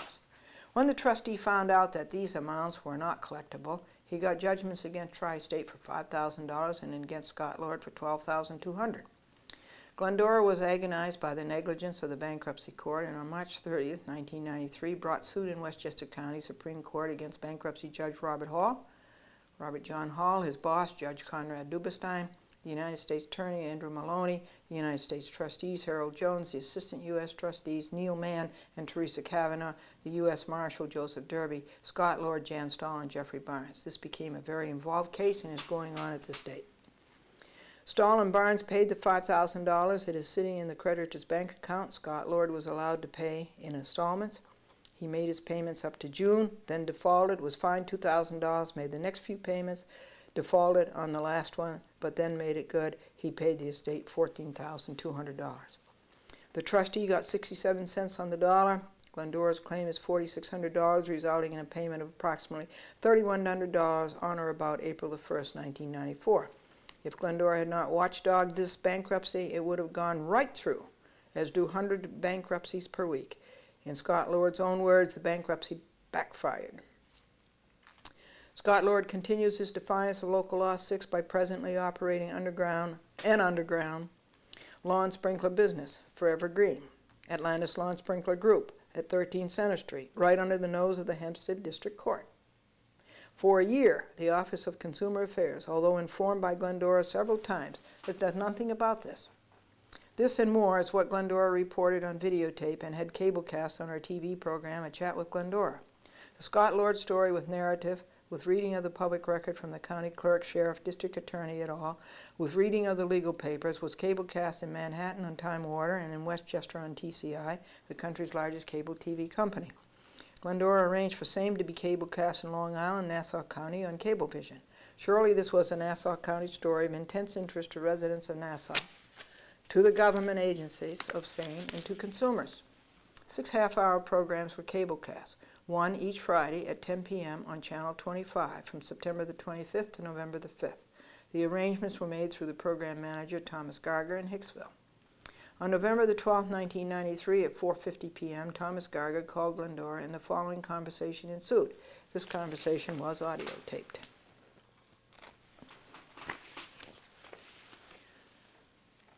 I have to call you because I don't have good news. I have to call you and tell you that the executives in the company sat down and reviewed your program, and I have to take it off the air. Why is that? What they're saying is that the public access is not really the place for someone to talk specifically about their individual difficulties with another party, and that the subject material is not pertinent to the general subscriber population of the system. And that's what they tell me. And now, who is they? Well, it came from my boss, the general manager of Long Island. What is his name? Asnera. But I believe he got his directive from somebody in corporate. Who would that be? Probably the legal department of Bill Quinn. I don't really know. I'm just saying it came down from corporate. When did you get the word? About 3:30 this afternoon. You got it by telephone? No, I was called over there. I had a meeting with Joe Asnera about other things, and that is one of the things he brought up to me. You went up to Woodbury? Yes. And that's one of the things he brought up, among other things. How much time did he spend on it? I don't know, 10 minutes or so. Do you know when he got the decision? No, I don't. You don't know how long he had it before he told you? There was talk a couple of weeks back. What's that? Some of the executives caught the program a few weeks back, and there was some conversation. That is the last I heard of it until he called me down there. And you heard about it a couple of weeks ago?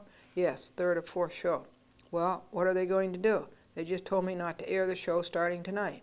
With no notice at all, right? Yeah, with no notice at all.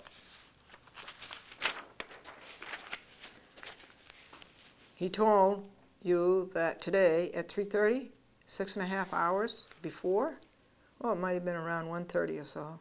And he gave no notice at all, and he didn't put anything in writing? Long pause. Right? Right. He hasn't put anything in writing? He hasn't. I haven't seen anything in writing from anybody. Apparently they don't know about censorship and about public access and about how you can't control the content of a program unless it is obscene or those other two things. I don't know how much he knows, but he got the directive from somebody else. And he doesn't identify who somebody else is, just corporate. Just corporate, and then without hearing the other side at all, without any notice, he is canceling the cable casting of the program tonight? Yes. What is his number? Just call the general number, 364-8450, and ask for him. That must come as quite a disappointment to you. Well, you know what I mean. Stranger things have happened, but I really didn't expect it, to be honest with you. Is he ever worried about lawsuits on the First Amendment and freedom of speech? Cablevision is always worried about lawsuits, but to whom does he report? Somebody in corporate. I don't know. I have to see the directory. Well, it looks to me as if somebody put pressure on them. That could be, I don't know. It looks to me like the people who are involved in the situation have put pressure on and they have buckled. That could be. I really don't have any, I don't know. And it is being very questionably and inadequately handled. You just don't do things like that. It's bad enough to even question the freedom of expression. That's bad enough in itself. But to do it in such a sloppy way. A, being nothing in writing, and B, no notice, and C, of course, no substantiation, and D, no rebuttal, and F, or rather E, not hearing the other side. In other words, I had no say in the matter. Right, I hear what you're saying. And no say in the matter? It's just unbelievable that 8 hours before the cable cast, I should be told it is not going on. Long pause. Long pause. Now this might be consumer affairs. It might be, it went to Glendora, it might be Glendora. But I say they are really in for trouble. Real trouble. Millions of dollars worth of trouble. Did Aznara ask you to get back to him after you talked to me? No. Did Aznara really, did he seem to realize what the consequences might be? To be honest with you, I think he was just passing the word along. You know what I mean. We discussed it briefly, but I'll tell you another thing. These people who made the decision did not take the responsibility of informing me. Well, that happens a lot, all the time, you know. But that's pretty bad, whether it happens a lot or not. It is very bad. Their reason for censorship is not even valid. I say again that the reason for public access, for one big part of it, is to inform the public, which this series is doing, and to stimulate public debate. Now, I say it might be Glendora. That's giving him the benefit of the doubt. It also might be the mafia or organized crime. I can't even comment on anything because it's really, you know, you say that, what's his name with a funny name, Charles Dolan's partner, that'd be John Tata. What's his name? He's pretty much out of it now, in retirement. Who is running the company? Well, Charles Dolan is still around running the company, more or less. Well, not according to what Charles tells me. Charles says to me, quote unquote, I don't make those decisions. Now I can't address you with it, with my protest to this. I can't address you with my protest. I could, but I couldn't answer it. No, I can't address you with my protest because, as you have said to me just now, this afternoon, that there is nothing you can do about it. I can't address you. It is like lobbying in tennis. I can't return the ball. And then Aznara, apparently, I can't address him because he seems to have no say, so I have to get to the bottom of it. And you say you don't know who's at the bottom. Just that it came from corporate. And certainly Aznara isn't at the bottom of it, so you've got to find out who made the decision. And this is another bad thing. Nobody's taking any responsibility for it. So I imagine you will have to tell Aznara what I'm saying. But that is not going to do any good. It is going to go back and it will be all washed out by the time it gets to the top where the decision was made, this wrong decision. Long pause. So,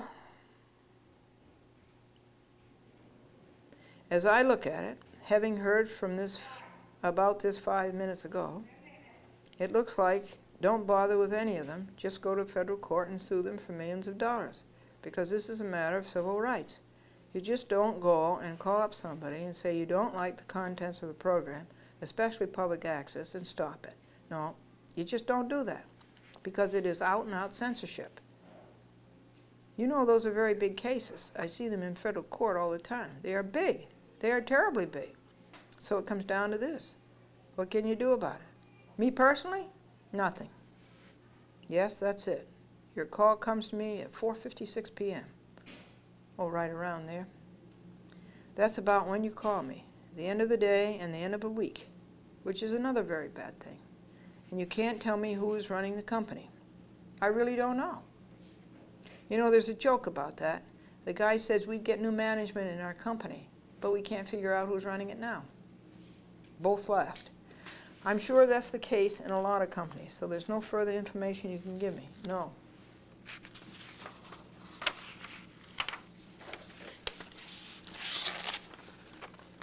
Whether you do this or not, I'm going to put this before you.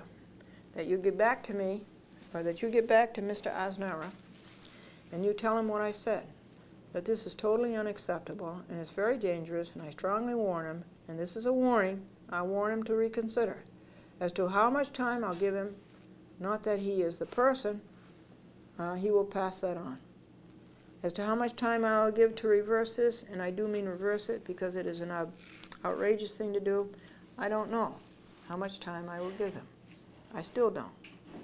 Okay. Anything else? That's all I can think of for now. No, I'm sorry, I've got to cancel your editing for Tuesday. 2, you are not a resident of the system. Who said that? That's just part of the whole deal. Did Aznara say that too? No. My interpretation is that without the show, if we are not running the show, you can't use the other facilities on the system. Who made that decision? You?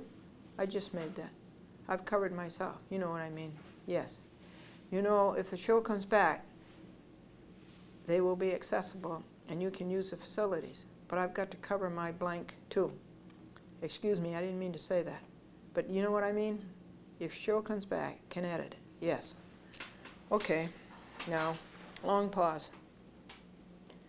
You know, this is really another lawsuit. This is the last thing I want. I really don't want it. But a person just cannot sit back and have his rights violated. I understand you. As I've said in other places, I don't know if you have heard me say it or not, but my ancestors gave their lives. It was no joke. They gave their lives for these rights. So if you want to get back to Aznara and tell him, I'll get back to him. I mean tonight. I'll try to give him a call. Tell him I really wouldn't take that show off the air tonight. If he says anything different, I'll call you back. I would call him and tell him they are in serious trouble. They are in worse trouble than Scott Lord. Because, well, I'll give you another piece of substantiation, whether it is relevant or not. But the Scott Lord story, as you are well aware, has been on other cable systems, okay? To wit, Manhattan Cable TV, Paragon Manhattan Cable TV, TCI, the biggest cable system in the country, and I can't think whether it has been on Cablevision in Harrison and Port Chester. I would have to look it up. By the way, speaking of Ray, have you talked to him about it? No. Okay. Well, I would. I think there is an emergency nature about this. I think there is an urgency. What's a better word? An urgency about this.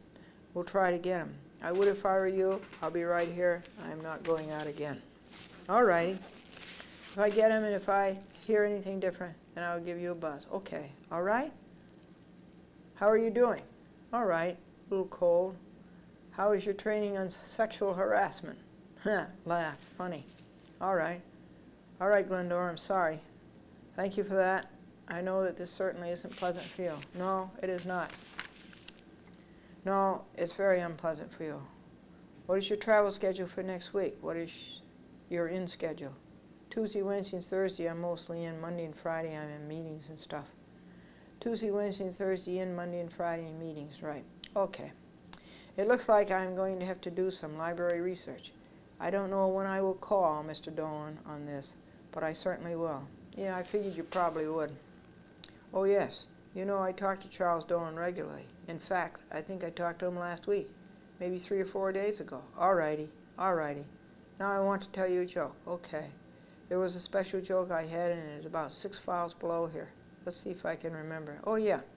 The little boy came home from school with all A's on his report card, and his father says he must get his intelligence from me. His mother says he must, because I still have mine. Okay, Tom. All righty, Glendora. Goodbye. Take care. Goodbye.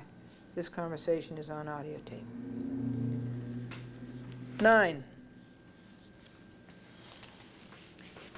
That's section 9. Down at the bottom of the page. First cause of action. Taking plaintiff's program off the cable for the reasons stated constitutes an abridgment of her right of free speech and denies her due process of law and equal protection of the law, all in violation of Title 42 of the United States Code, Section 1983, and the First and 14th Amendments to the Constitution of the United States. As the Manhattan Neighborhood Network, City of New York, which handles all public access for Time Warner in Manhattan states, public access television enables individuals and community groups to gain access to our most powerful communications medium, television, on the cable channels set aside specifically for their use. Never invention to compete with commercial television, public access is today's electronic soapbox, providing people uncensored, non-commercial channels on which to say what's on their minds. In cities throughout the nation, public access organizations manage facilities and provide training to people who want to express themselves and communicate with their neighbors via television. Their programs may be talk shows, live events, documentaries, interactive, or phone call-ins, or video art. They may be about politics, culture, education, health, entertainment, or social services. They're as varied as the individuals and organizations who produce them, from debates to dance, self-help to sing-alongs. Manhattan Neighborhood Network is an independent, nonprofit organization established as a result of the cable television franchise agreement between Manhattan Cable and Paragon Cable and the Borough of Manhattan.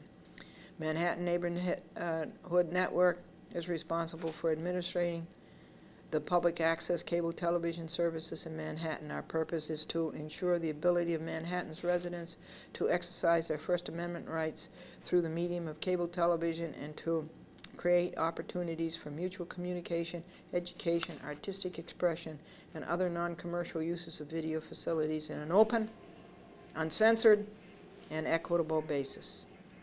In providing services, we seek to involve the diverse racial, ethnic, and geographic communities of Manhattan in the electronic communication of their varied interests, needs, concerns, and identities. Plaintiff and all members of her class have been injured and damaged by defendant's negligent handling of this matter. A, no discussion with Glendora previous to the cancellation. B, allowing Glendora no import. C, allowing Glendora no rebuttal. D, the people who made the decision not personally informing Glendora of same, but rather passing the buck to an underling far down the corporate ladder, not informing Glendora of their real reason for the decision, not informing Glendora of the names of those who brought pressure on them to cease and desist. The judges, the county executive, the Office of Consumer Affairs, district attorney, county attorney, organized crime, the political bosses, political party donors. Who put the heat on? Obviously, the telling and reading of the record 30 minutes every week was too painful an exposure for somebody. Negligence in not putting anything in writing. Negligence in not giving plaintiff any more notice than from 4:50 p.m. to 10 p.m. the same day the program is cablecast. Negligence in not affirming whether they viewed the program as it was cablecast or off the cable. Negligence in providing no substantiation of their unacceptable oral statement as to the reason for taking the program off the cable. Negligence in their responsibility to both the United States Congress and the New York State Legislature that cable TV public access shall be a medium to inform the public and to stimulate public debate on matters of public interest. Indeed, the Scott Lord ripoffs and the negligences of the bankruptcy court and of consumer affairs are certainly matters of public interest and concern. Negligence in not taking responsibility for the decision. Now, who made the decision? Santa Claus? Negligence in pulling the program for any reason other than obscenity, fundraising, or politicking. Not to get back to Glendora after November 12, 1993, Friday, 5 p.m. and attempt a settlement out of court. Negligence in negating the rights Glendora's ancestors offered their lives for. Negligence in going forward with taking the program off the cable that very night.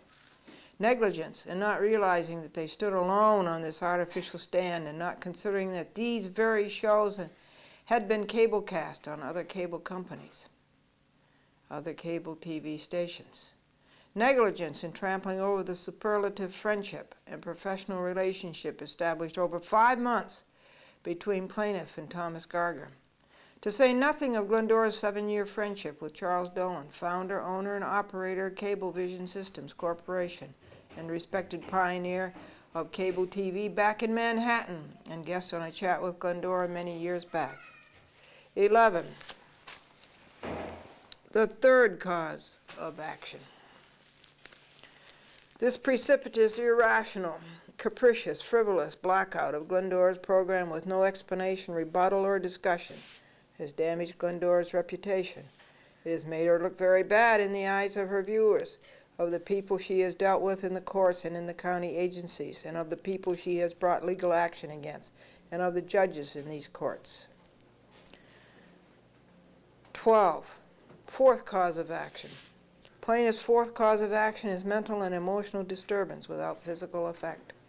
Defendants are liable to plaintiff for compensable damages for fright, shock, and emotional distress.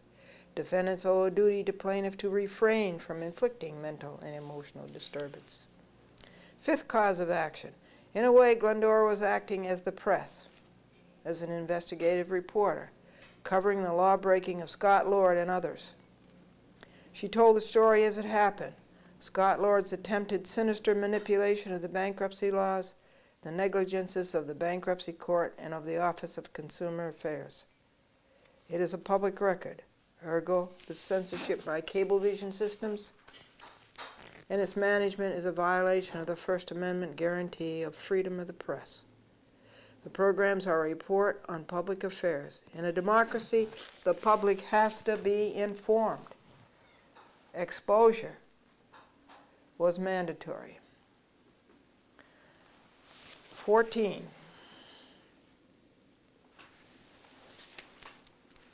Plaintiff and the members of her class are threatened with immediate, irreparable harm by the continuation of defendant's ban against cablecasting her TV show.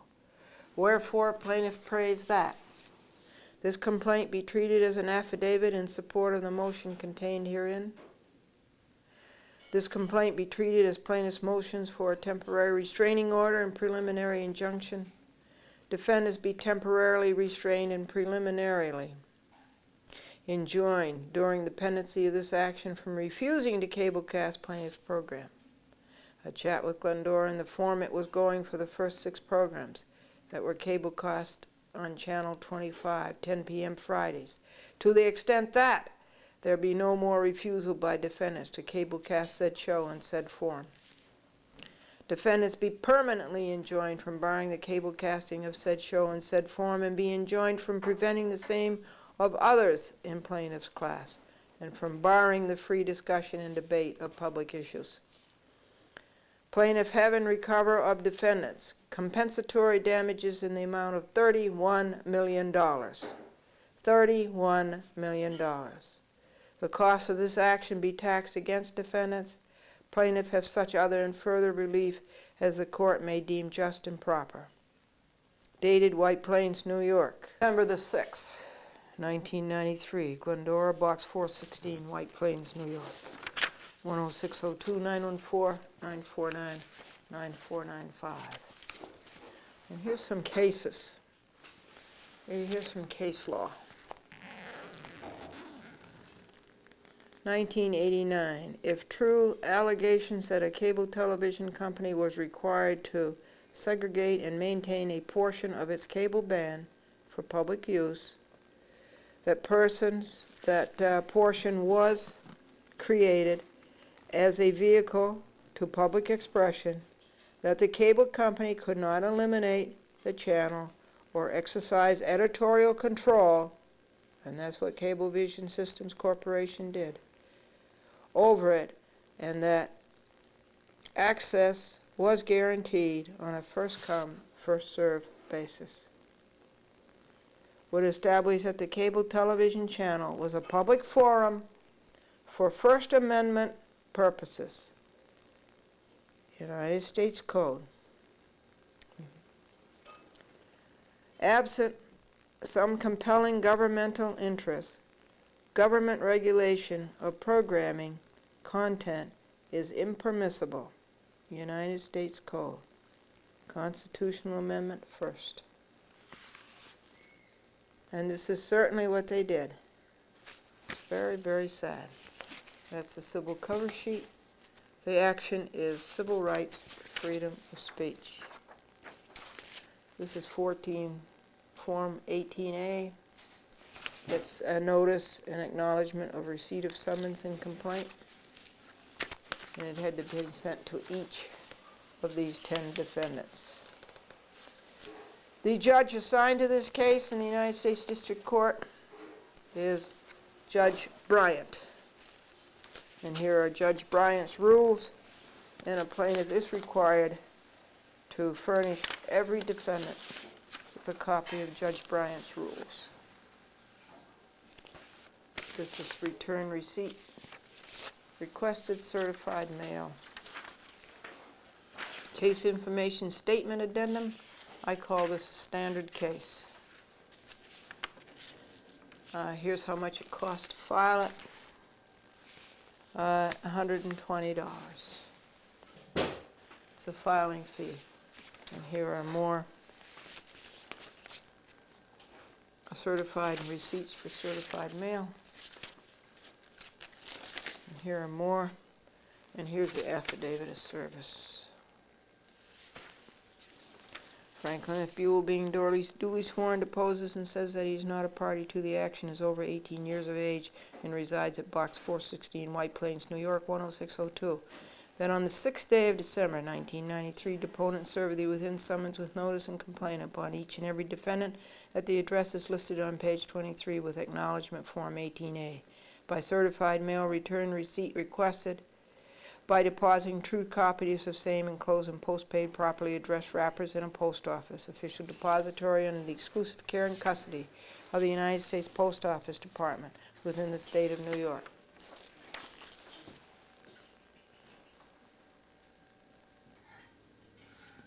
This is actually 32 minutes. I'm meaning to show you these cigarette butts that Roberta Walsh and Nella Alpucci leave all over the property, which is terribly reckless and inconsiderate of one's neighbors. They smoke. This is what they both smoke. And they're always leaving these saline packages around. They like to put them in our parking space. That's the second batch. Let me show you the first batch.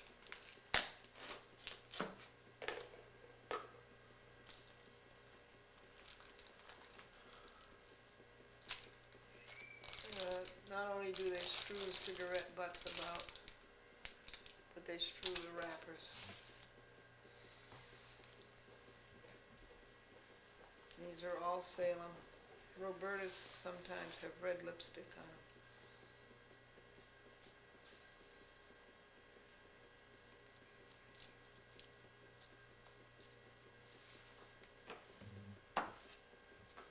And then here's the second batch. I feel sorry, you know, for a child in an atmosphere like that, because we all know that the tar does more harm to the non-smoker than to the smoker. You bring a child up like that, and that child's lungs are black. They're going to be black.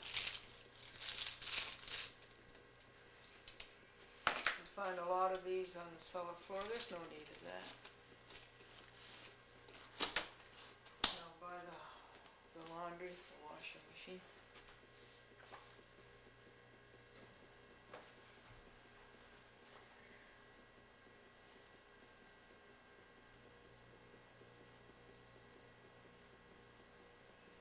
Hi there, everybody. Here's what happened on Glendora versus Scott Lord et al. On the week of December the 6th, 1993, Monday. O'Connell stipulation and release have not arrived. Please call to his wife, who answered the phone. There was no time to call the administrative claims and the other three agencies. At least Meekum knows how bad Hall and Duberstein are, even if Meekum will not admit it. We did 180 telephone calls yesterday, most of them after 5 p.m. We had to perfect an appeal yesterday. It will be 2 years before we have an oral argument and a decision. December the 7th, 1993, Tuesday, Pearl Harbor Day. Also, there was no time yesterday to distribute Scott tapes to be telecast. Also, there was no time to videotape what happened last week. And this morning, we continued the record on appeal of Fredman's bad decision. Here is the notice from the appellate division as to what the index number is on our appeal of Fredman's bad decision. The index number is 9308577, Appellate Division, 2nd Department, Brooklyn, New York. Okay. The first 50 pages of the record on appeal are copied and paginated. The time on Scott this morning is 1¼ hours. Bob and Joan got wedding presents that said his and hers, and they got one that said us, a U.S. Army blanket. December the 8th, 1993, Wednesday, Glendora talked at length with Anita Baudelet, the United States Department of Justice, U.S. trustees in Washington, D.C. She will make the decision to deny or not deny Glendora's administrative claim against U.S. trustees Howard Jones, Teresa Kavanaugh, and Neil Mann, and she will get at it soon. One has been denied, that would be Holland Duberstein, and 3, we never can wake up the Executive Office of the United States Attorneys, that would be Maloney, and 4, the United States Marshals is waiting to see what the other 3 do. Glendora called Phil Sweet to see if he has asked the district attorney to issue a warrant for Scott's arrest for operating a business without a consumer affairs license. Bert Patterson is not on the job as usual. There was no time to do the desk work on Scott and the Advent service and lunch at church, and 140 telephone calls. On December the 9th, 93, Thursday, O'Connell says the payment is in process. It is getting done. Glendora told him how she told the United States Trustee's office in Washington, D.C. that he had done a good job getting 67 cents on the dollar, and then he'd got Scott Lord to pay the $14,200, and there's now $19,400 in the creditor's bank account. Glendora was a half-hour videotaping Scott, Chapter 23, What Happened Last Week. There was no time to do any editing on it. The bankruptcy court docket has, for the last entry a month ago, November the 7th, 1993, request to O'Connell to issue his final report. Let's go, O'Connell. Let's get the payment out on April Fool's Day, 1994. There was no other time to do work on Scott, and Scott called Glendora around 2:30 p.m. Glendora? Well, who are you? Scott, you aren't going to get any money. My lawyer stopped it all. Glendora said nothing. Scott hung up. Glendora told O'Connell's office. A letter came from the United States Trustee's office denying Glendora's claim against the United States Marshals. I swear that's what it says, folks. What do you think it says? Now, how could that be?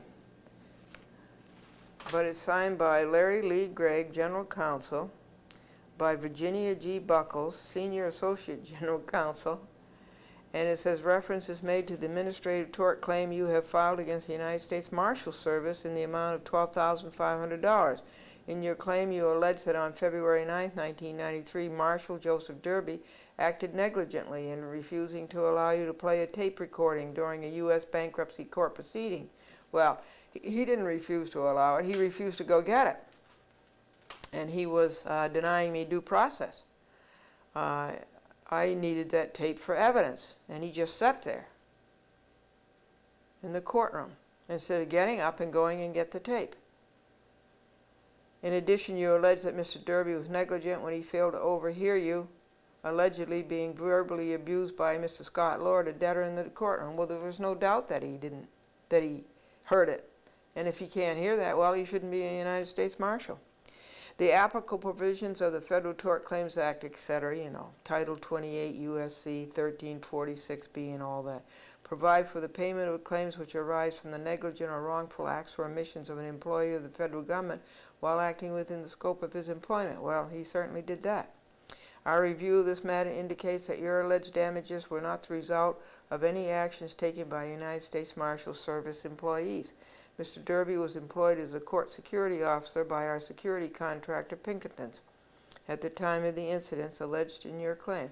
Therefore, your claim against the United States Marshal Service in the amount of $12,500 is hereby denied.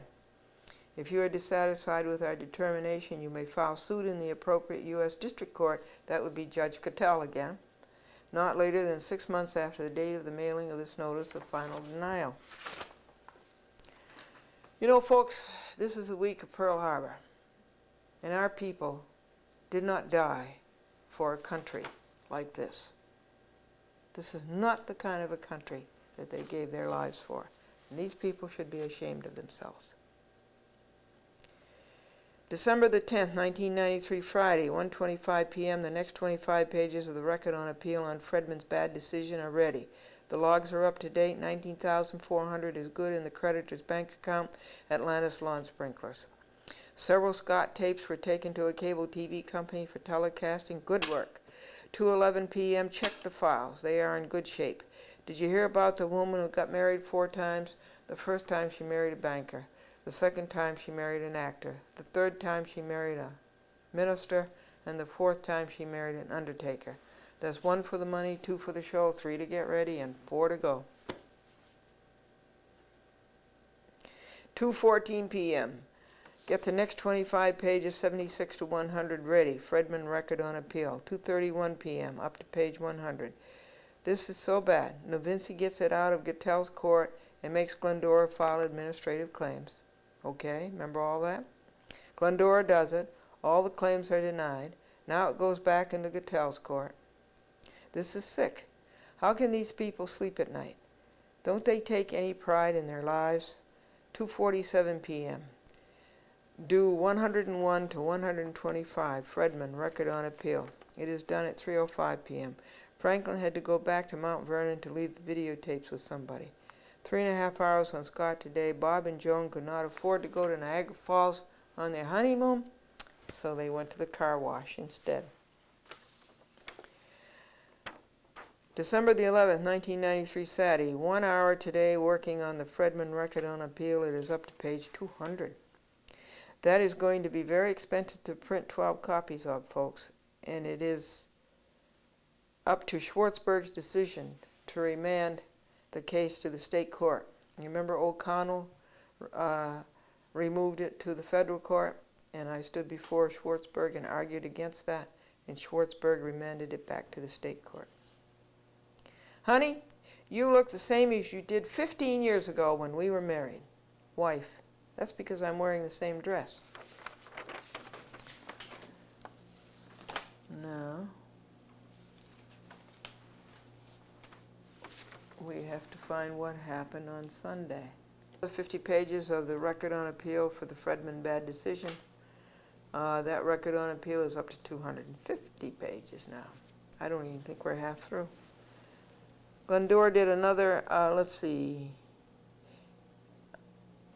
No, we covered all that. The time on Scott this week is 9.25 hours. And let's see.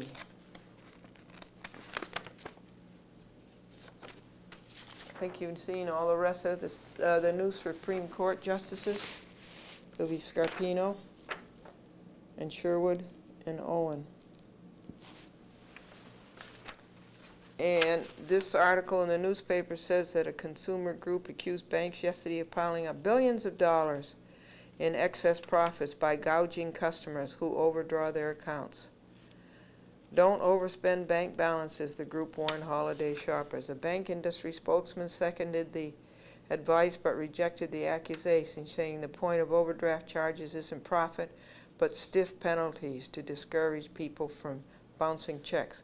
The Consumer Federation of America said an analysis of data compiled by the Bankers Trade Group, the American Bankers Association, showed that commercial banks collected $4.35 billion in bounce checks fees last year. The cost of handling overdrafts was only $685 million, leaving $3.67 billion in profits. That compares with the industry's total profit of $32 billion last year.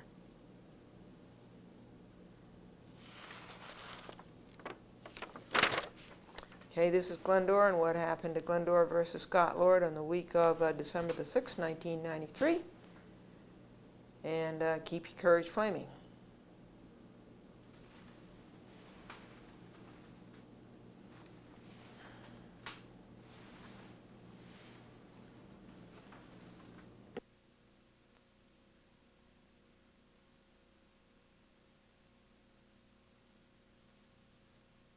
We're all ready to tell you what happened on Glendora versus Gannett Broder. The week of December the 6th, 1993, Monday, there was no time for Broder. On Tuesday, we made a master copy. The log, we revised the mailing list, we copied the labels, we fixed to the envelopes and the return address and the stamps, and ready to copy, fold, stuff, and seal and post. And we read the law. We're getting ready to make a motion. Gannett closed at 57 1/8. That's the highest I've ever known it to be. No articles in the newspaper by Broder, loafing. New York Times, White Plains does not have the voicemail anymore. The time on Broder today is 2.5 hours. Glendora talked to a process server about personal service on Sherlock and Paulson. The rest can be done by leaving with the security guard. Judge Broderick is not on the job. It is a bad situation. We need a new judge. Glendora is getting ready to make a motion. Why does Bob play his wedding videotape backwards? Do you know why? So he can see himself walk out of church a free man. We will be celebrating our 39th wedding anniversary on Christmas Day. 39 years ago, we were married in Wellesley Hills, Massachusetts at the First Congregational Church. And that's not far from Hebert's White Chocolates. December the 8th, 1993, Wednesday, personal service on Sherlock and Paulson by a process server. It cost $65, but Gannett will have to pay for that because they refused to return the acknowledgement form 18A. After all that fuss that Kalaji made about the form 18A, he never returned it, and none of the defendants ever returned it. Tuesday night, a chat with Glendora was on. It was about Broder, and there were many, many telephone calls.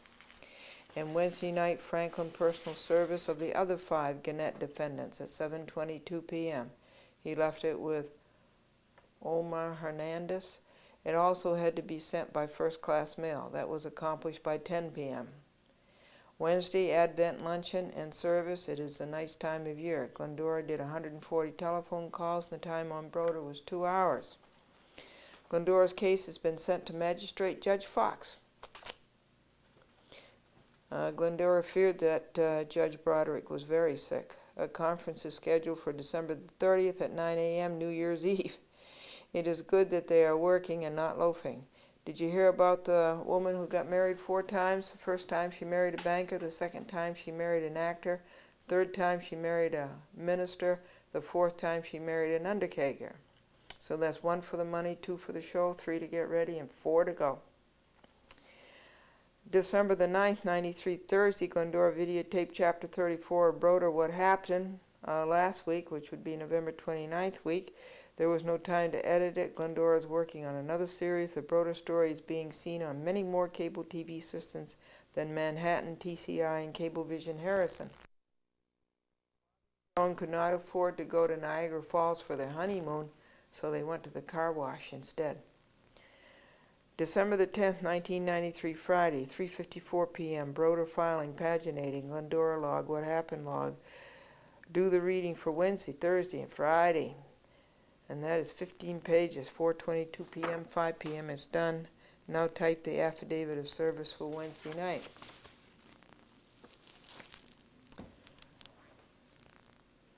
So at 9 p.m. we got that done, and it's ready to be notarized, and that must be it.